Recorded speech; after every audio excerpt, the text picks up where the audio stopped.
Évangile de Jésus-Christ selon saint Jean. En ce temps-là, Jésus disait à ses disciples : « Comme le Père m'a aimé, moi aussi je vous ai aimé. Demeurez dans mon amour. Si vous gardez mes commandements, vous demeurerez dans mon amour. Comme moi, j'ai gardé les commandements de mon Père et je demeure dans son amour.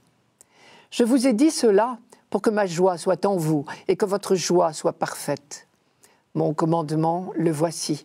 Aimez-vous les uns les autres comme je vous ai aimés.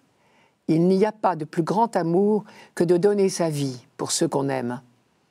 Vous êtes mes amis si vous faites ce que je vous commande. Je ne vous appelle plus serviteur, car le serviteur ne sait pas ce que fait son maître. Je vous appelle mes amis, car tout ce que j'ai entendu de mon Père, je vous l'ai fait connaître. Ce n'est pas vous qui m'avez choisi, c'est moi qui vous ai choisi et établi, afin que vous alliez, que vous portiez du fruit et que votre fruit demeure. Alors, tout ce que vous demanderez au Père en mon nom, il vous le donnera.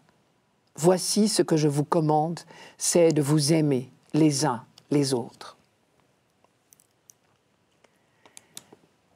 Je vous ai dit cela pour que ma joie soit en vous et que votre joie soit parfaite.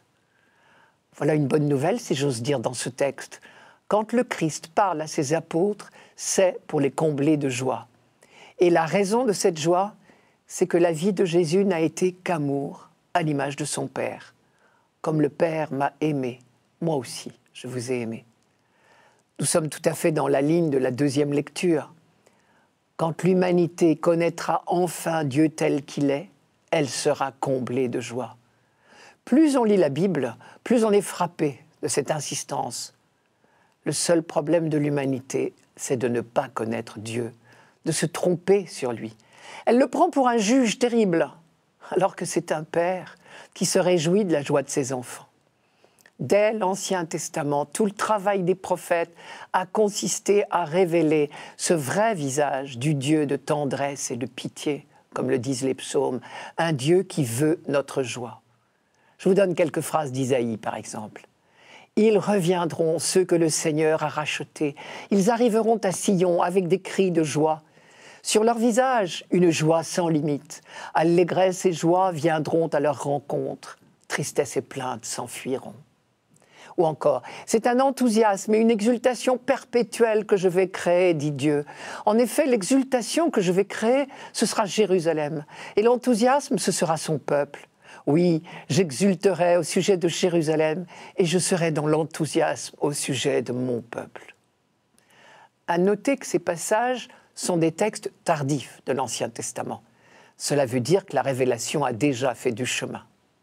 Sophonie ose même dire que Dieu danse de joie quand ses enfants sont heureux. Je cite Sophonie. « Crie de joie, fille de Sion, pousse des acclamations, Israël. Réjouis-toi, ris de tout ton cœur, fille de Jérusalem. Le Seigneur, ton Dieu, est au milieu de toi, en héros vainqueur. Il est tout joyeux à cause de toi. Dans son amour, il te renouvelle. Il danse et crie de joie à cause de toi. » Sophonie, chapitre 3. Malheureusement, nous avons du mal à y croire, comme si c'était trop beau. C'est seulement à la fin des temps que l'humanité connaîtra enfin Dieu et donc vivra dans la joie. Et c'est pour cela que dans l'Ancien Testament, la joie est toujours présentée comme une caractéristique du salut que l'humanité attend. Quand Dieu répandra son esprit sur toute chair, comme le dit le prophète Joël, alors nous connaîtrons que Dieu est amour et nous serons dans la joie. Le Nouveau Testament dit quelle joie déjà a accompagné la venue de celui, le Christ, qui est venu révéler le visage de Dieu aux hommes.